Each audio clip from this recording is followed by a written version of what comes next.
안녕하세요. JC 스튜디오의 JC입니다. 그동안 너무 격투기 관련된 얘기만 했던 것 같아서 오늘은 저 개인에 대한 이야기를 좀 해볼까 합니다.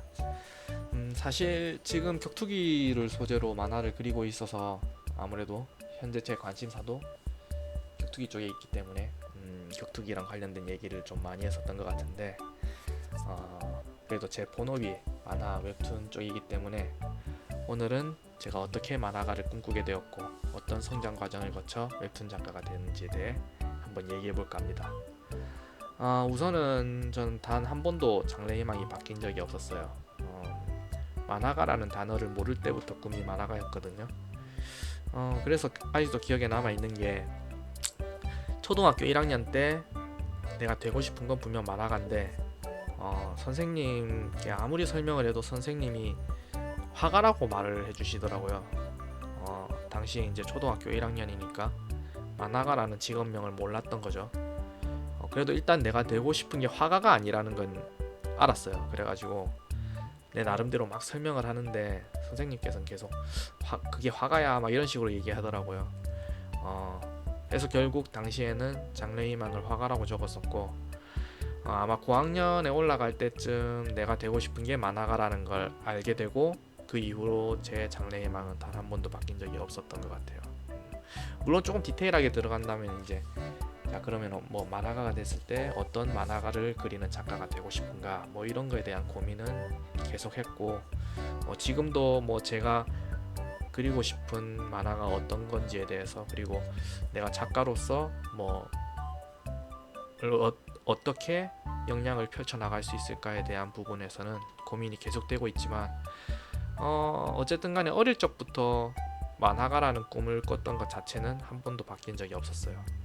뭐 그만큼 자기 고집이 대단하단 말이겠죠. 그림을 그리는 걸 좋아한 거는 솔직히 언제부터인지 기억도 안 날 만큼 그냥 어릴 때부터 일상처럼 그림을 그려왔었던 것 같아요. 유치원을 다니기 이전의 기억은 뭐 사실 없어서 잘 모르겠지만 유치원을 다닐 때도 그림을 그리는 걸 좋아했어서 여기저기 상도 받았었고 근데 이때는 사실 뭐 너무 어릴 때라 가지고 딱히 제가 뭐 남들에 비해서 뭐 그림을 잘 그린다 뭐 이런 인식도 별로 없었고 그냥 단순하게 그림을 그리는 행위 자체를 좋아했던 것 같아요. 막 벽 같은 데 낙서도 많이 했던 것 같고 일단 제 머릿속에 가장 인상적으로 남아있는 게 있다면은 제가 어렸을 때 어머니가 피아노 학원을 하셨기 때문에 제가 외할머니 집에 자주 가 있었거든요.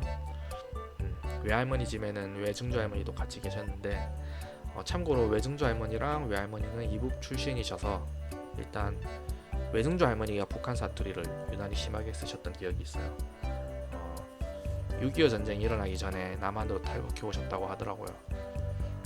북한에선 집이고 재산이고 다 뺏어가니까 도저히 못 살겠다 싶어서 성경책 하나 들고 남한으로 오셨는데 미군이 반겨줬었다고 해요. 이런 거 보면은 뭐 대한민국에서 태어난 것만으로도 어떻게 보면 참 행운이 아닌가 그런 생각도 들어요. 저는 개인적으로 개인의 자유의지 그리고 개인의 선택과 책임에 대해서 굉장히 중요하게 생각하거든요. 간섭받는 걸 정말 끔찍하게 싫어합니다.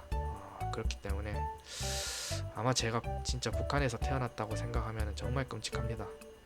자유가 없는 삶은 일단 군대에서 잠깐 경험해봤는데 쉽지 않더라고요. 아무튼 저는 부산에서 태어나고 자랐기 때문에 부산 사람이라는 정체성이 형성되었는데 저희 아버지는 또 충청북도 청주 출신이시고 어머니는 북한 출신의 부모님을 둔 부산 사람이니까 이게 어떻게 보면은 뭐 다문화 가정까지는 아니지만 제 몸 전체가 거의 뭐 한반도 땅을 아우르고 있지 않나 뭐 그런 생각도 듭니다. 뭐 특별하다는 얘기는 아니에요.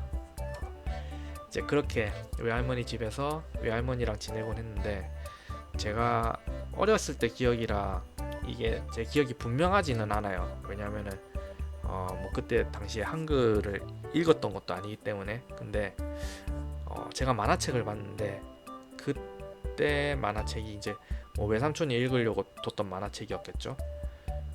그 만화책이 아마도 드래곤볼이었던 것 같아요.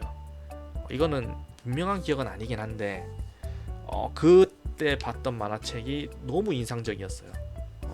제 뇌리에 막 탁 꽂혀 있었던 거죠. 저도 이런 만화를 그리는 사람이 되고 싶다. 그런 생각을 그 어렸을 때부터 그 드래곤볼 만화책 한 권으로 그렇게 됐던 것 같아요.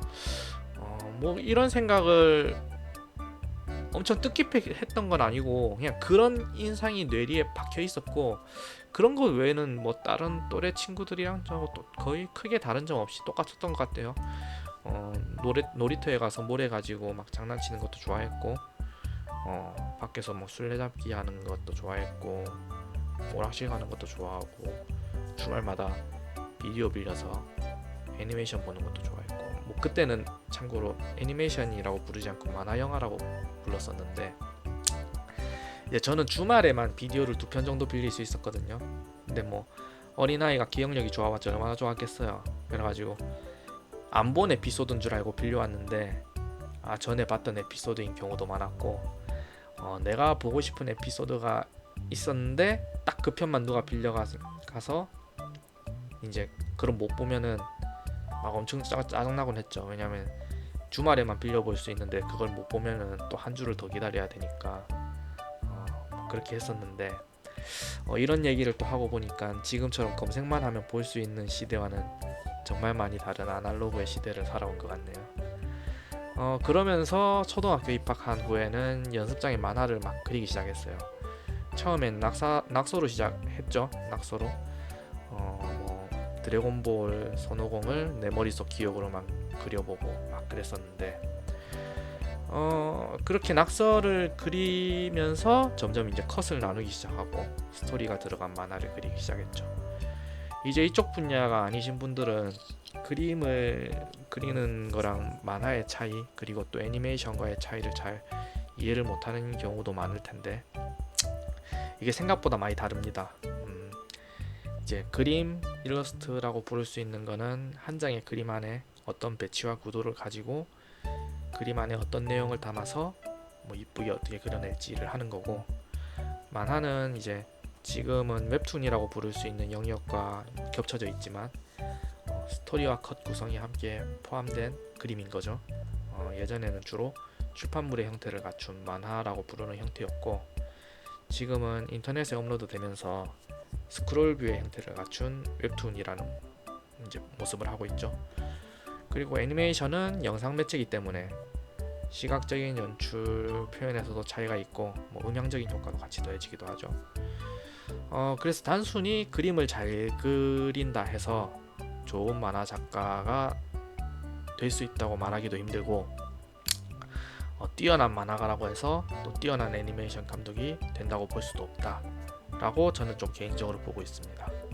물론 어느 정도 연결고리는 뭐 있기는 한데, 이게 일반적으로 생각하는 것 이상으로 서로 간의 분야에선 차이가 있거든요. 사실 그래서 최근이라고 해야 되나? 최근에 이제 더 퍼스트 슬램덩크를 이노우에 작가 본인이 이제 감독을 맡았었잖아요. 저는 사실은 이 소식을 처음에 접했을 땐 되게 좀 우려도 컸어요. 왜냐하면은 저는 만화가가 애니메이션 감독을 하는 게 오히려 독이 될 수도 있다고 생각했기 때문에, 왜냐면은 이노우에 타케이코 작가 본인이 감독을 맡아서 실패를 하게 된다면 이거는 오히려 타격이 엄청 크잖아요. 그래서 좀 우려되는 부분도 많았었는데, 뭐 결과적으로 봤을 때는 아주 훌륭하게 잘 해내셨던 것 같아요. 근데 이게 모르겠어요. 이게 만화가를 하다가 애니메이션을 맡아서 그런 건지는 모르겠지만, 이게 조금 호흡적인 부분, 그런 연출적인 부분에서의 좀 미세한 차이가 있지 않았나라는 생각이 드는 게, 이게 경기 장면 중간중간에 회사신이 좀 약간 지나치다 싶을 정도로 많이 끊어서 들어가는 느낌이 있었어가지고 그런 부분이 다소 아쉽긴 했지만, 그래도 뭐 전체적으로 봤을 때는 너무 재밌게 잘 봤죠. 옛날 생각도 많이 났었고, 그러니까 이런 종목들이 뭐 스포츠를 예로 들자면은 뭐 농구, 야구, 축구 이런 구기 종목이 다 똑같이 공을 사용한다고 해서 똑같은 스포츠라고는 하진 않잖아요. 그리고 격투기 같은 경우에도 복싱, 킥복싱, 뭐 레슬링, MMA 이렇게 분야가 여러 개로 나뉘는데 이 종목들을 같다라고 볼 수 없는 거랑 비슷하지 않나라는 생각을 좀 합니다. 아마 그 정도의 차이는 있을 것 같아요, 제 생각에. 이제 저 같은 경우에는 낙서도 좋아하긴 했는데 만화를 그리는 걸 유독 좋아했어요. 제 나름대로의 스토리도 짜고 컷을 구성하고 그렇게 해서 이제 그걸 친구들이 쉬는 시간마다 와서 읽을 때 그런 걸 좋아했었죠. 반응이 좋으면은 더 신나가지고 재밌게 그리려고 막 하고, 이제 반응이 좀 시원찮다 싶으면은 그 작품을 종결시키고 어떻게든 너무 이제 또 왜 이렇게 끝나라는 욕도 좀 많이 먹었던 기억도 있는데, 아무튼 좀 반응이 시원찮다 싶으면은 얼른 끝내고 또 새 작품 구상하고, 그래서 이제 또 새로 연재를 시작하고 그렇게 보냈던 기억이 있어요. 그래서 어렸을 때도 막 왔다 갔다 하면서 이번에는 어떤 만화를 그려볼까 막 그런 생각을 막 많이 하고 다녔던 것 같아요. 이제 그렇게 했었고, 그래도 점심시간이 되면 저는 밖에 나가서 피구를 했어요. 이제 제가 초등학교 시절에는 피구가 초딩 최고의 스포츠였거든요. 이제 그러고 보면은 제가 어렸을 때부터 운동을 잘하거나 그런 건 아니었는데, 제가 또 2월생이라서 빠른 년생이어서 또래 애들에 비해서 체격도 작은 편이었고, 근데 그냥 나가서 뛰어노는 것 자체는 좋아했던 것 같아요. 그리고 그때 당시에 피광통키라는 애니메이션이 워낙 유행했어가지고, 이게 뭐 동네마다 룰이 차이가 있는지 그까지 모르겠는데, 일단은 피광통키에 나오는 피구와는 룰이 달랐어요. 제가 했던 피구는 공수가 나눠져 있는 그런 피구였거든요. 공격팀이 이제 양쪽에 서 있으면은 수비팀이 안에 들어가서 버티는 룰이었는데, 제 기억에 공을 잡으면은 이제 같은 팀 선수를 살릴 수 있는 그런 룰도 있었고, 그리고 아마도 이기는 기준이 점심시간 끝날 때까지 수비를 하는 쪽이 이기는 그런 룰이었던 것 같아요. 지금 생각하면 말도 안 되는 룰이긴 한데, 그리고 이게 아마 동네마다 피구 룰이 좀 차이가 있는지 그것까지는 제가 모르지만, 아마 전국의 초딩들이 공통적으로 하는 행동이 있었을 것 같은데, 그 통키에 나오는 피구공을 보면은 불꽃 마크가 있거든요. 그래 이제 그런 피구공은 문방구에서 팔곤 했었는데, 아마 전국의 모든 초등학생들이 한 번쯤은 그 불꽃 마크에 손을 대고 공을 던졌을 거예요. 피구왕 통키 보면 그렇게 던지면 불꽃슛이 나오거든요. 근데 막상 실제로는 그렇게 던져도 아무런 효과가 없죠. 아무튼 이제 그렇게 피구를 하면서 재밌게 즐겼습니다. 그렇게 하다가 이제 중학교 들어갈 때쯤에서 저의 인생에 두 번째로 크게 영향을 준 작품과 만나게 되는데, 이제 그게 바로 슬램덩크입니다. 슬램덩크는 제가 초딩 때부터 이미 뭐 유명한 작품이었었는데, 당시에는 제가 느끼기에 뭔가 좀 초등학생이 가깝게 하기엔 좀 부담스럽다 해야 되나? 약간 그런 느낌의 그림체였어가지고 쉽게 접근을 못하다가, 제가 초등학교 6학년 때쯤이었을 거예요. 그때쯤에 SBS에서 슬램덩크를 방영했었는데, 이걸 계기로 이제 본격적으로 슬램덩크를 접하게 되고 이제 농구에 빠지게 됩니다. 그리고 이 이야기는 또 다음번에 이어서 하도록 하겠습니다. 여러분들도 어릴 적 어떤 추억이 있는지 댓글로 이야기를 적어주셔도 좋을 것 같고요. 네이버에 보니까 오늘이 세계 고양이의 날이라고 적혀 있더라고요. 그래서 우리 집 고양이들 영상으로 마치도록 하겠습니다. 그럼 다음 시간에 또 찾아올게요. 뿅.